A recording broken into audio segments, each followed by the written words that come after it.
नमो जिनाणम जिये विहाणम। आज मैं आपके समक्ष मूल आगम उत्तराध्ययन सूत्र के विषय में अपने कुछ विचार प्रकट कर रही हूँ।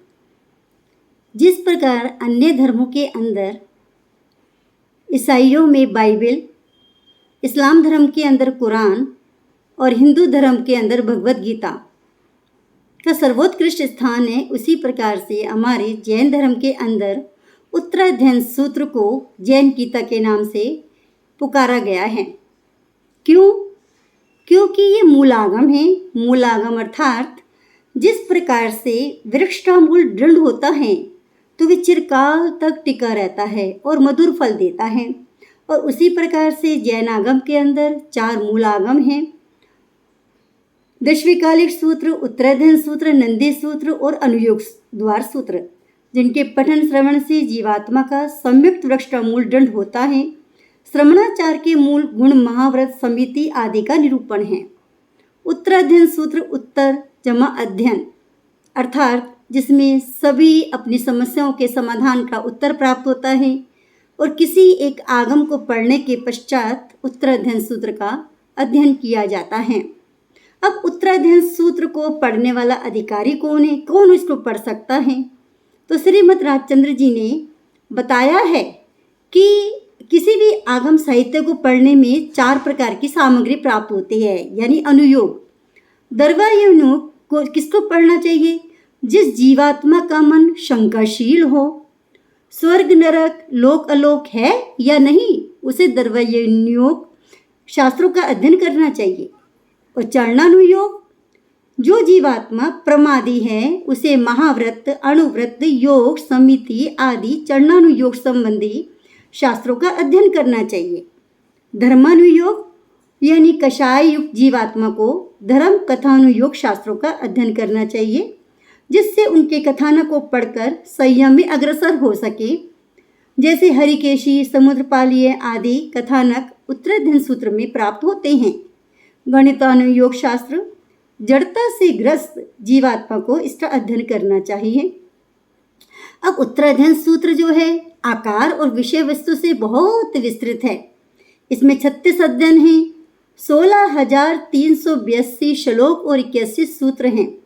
विषय वस्तु की दृष्टि से इसमें 4 प्रकार के अनुयोग प्राप्त हो जाते हैं: धर्म का कथात्मक, उपदेशात्मक, आचारात्मक और सैद्धांतिक। अगर हम इसकी विविध शैलियाँ देखें, जैसे हमें हिंदी के अंदर गद्य, पद्य, काव्य के रूप में प्राप्त होता है, ऐसे हमें यहाँ पर भी प्राप्त होता है। विषय वस्तु का आधार कि उत्तराध्ययन सूत्र में प्रथम अध्ययन संयोग आंतरिक और बाह्य जो मुक्त है, यानी प्रथम प्रतिज्ञा वाक्य विनयम पाहु करिसामी, यानी विनय भाव की चेतना शुद्ध बुद्ध होती है। अनगार विनय का पाठ करेगा, आचरण में लाएगा तो मुक्ति को प्राप्त होगा। संवाद शैली है इसमें। 9वें अध्ययन के अंदर नमी प्रवर्ज्या में नमी राज ऋषि जो मुनि बन गए हैं, उनसे इंद्र ब्राह्मण का वेश धारण कर प्रश्नोत्तर करते हैं।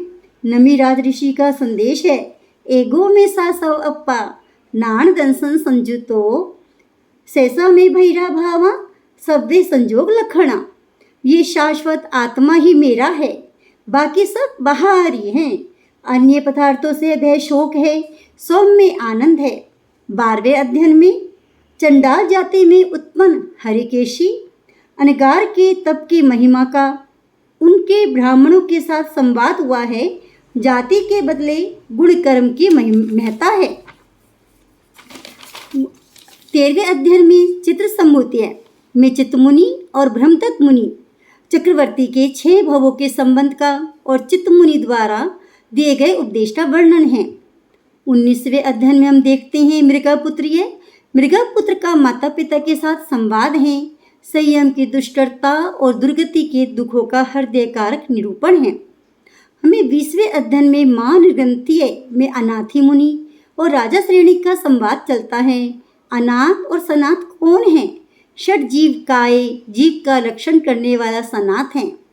22वें अध्ययन के अंदर रथनेमी में राजीमती के द्वारा रथनेमी को संयम में स्थिर किया, काम वासनाओं की ज्वाला को अपने वाक शक्ति से परास्त किया। 23वें अध्ययन में हमें केशी गौतमीय में भगवान पार्श्वनाथ की परंपरा, श्री केशी श्रमण और गौतम गणधर के संवाद का वर्णन है।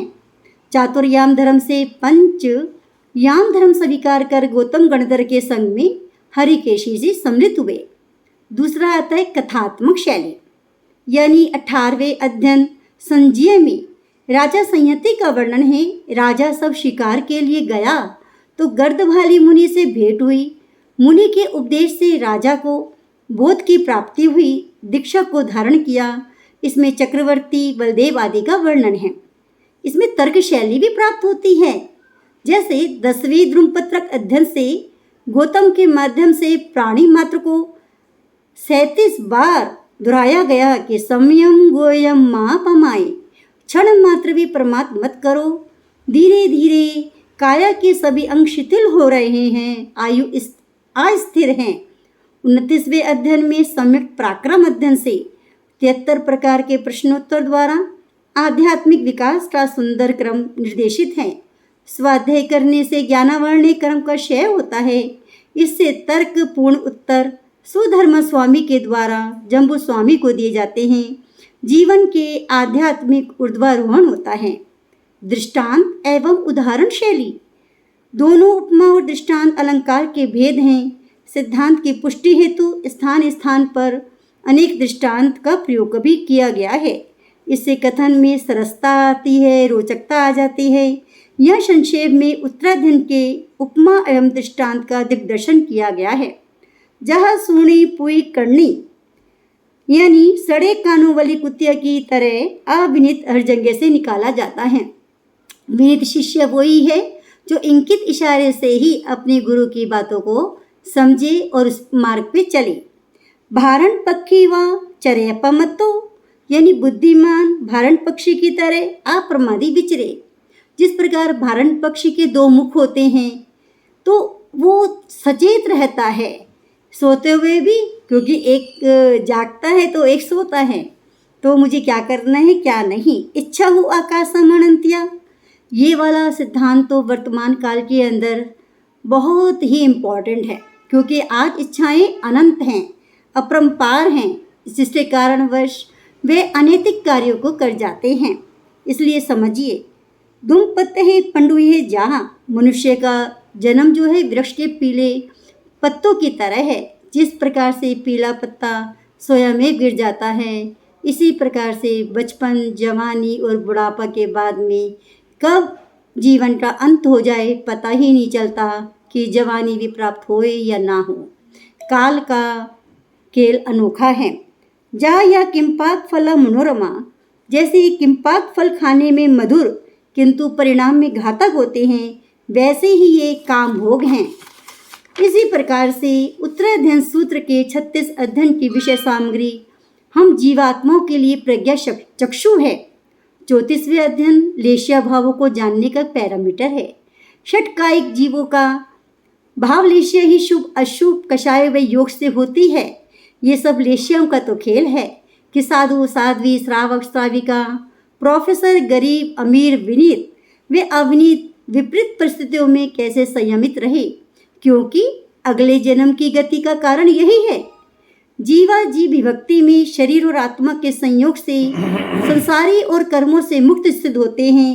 अंतिम जीवन की साधना तप संयम से संभव है। ये श्रेष्ठ विवेकी अधिकारी स्वाध्याय का रसपान करके ही हे गे उपाध्याय से जीवन का टाइम टेबल बनाता है। अच्छे बुरे दोनों से अवगत होकर उपाध्याय के कारण ही ग्रहण करता है, तभी अपने लक्ष्य को प्राप्त कर सकते हैं। इस सूत्र के हर हद्दन अप्रमादी धार्मिक हर परिस्थिति में संभाव रखने की प्रेरणा देते हैं कि क्या कैसी भी परिस्थिति आए, चाहे पिछले साल कोरोना महामारी आई, भ्रष्टाचार है, हिंसात्मक है, वासनात्मक प्रवृत्तियां हैं, ये सब अगर इन भावों से बचना है तो हमें आचार में अहिंसा, वाणी में सद्भाव और व्यवहार में कुशलता लानी होगी। और ये स्वाध्याय के समान तो कोई तप ना है, ना ही पहले था और ना ही होगा। ना भी अथी ना भी होई, ना भी भविष्य ही सज्जाए समम तवो कम्मम। गुरुदेव का प्यारा तप सम्यक्त्व रूपी स्वाध्याय है, जिसका रसपान हम भी कर रहे हैं और आगे भी चखते रहेंगे। जय गुरुदेव, जय महावीर, जय प्रेम सुख, जय गुरु मैया।